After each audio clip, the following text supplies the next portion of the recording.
අයනික බන්ධන. එහෙම නැත්නම් අයනික අන්තර් කියා. එතකොට ධන ආයනයි ඍණ ආයනයි අතර ඇතිවන ස්ථිති විද්‍යුත් ආකර්ෂණ බල හින්දා තමයි මේ ආයනික බන්ධන හැදෙන්නේ.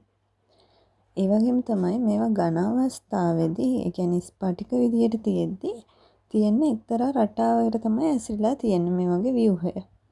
ඒකට අපි කියනවා දැලිස් ව්‍යුහයක් කියලා.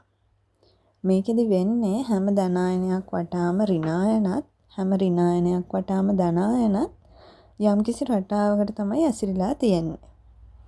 උදාහරණයක් විදිහට ගත්තොත් එහෙනම් මෙතන මේ අපි පෙන්නලා තියෙන සෝඩියම් ක්ලෝරයිඩ් දැලිස ගත්තම සෝඩියම් ධන ආයනය වටා ක්ලෝරයිඩ් ඍණ ආයන 6කුත් ක්ලෝරයිඩ් ඍණ ආයනය වටා සෝඩියම් ධන ආයන 6කුත් විදිහට નિયમિત රටාවකට ඇසිරලා තමයි සෝඩියම් ක්ලෝරයිඩ් ස්පටික ඝන අවස්ථාවේදී හැදිලා තියෙන්නේ.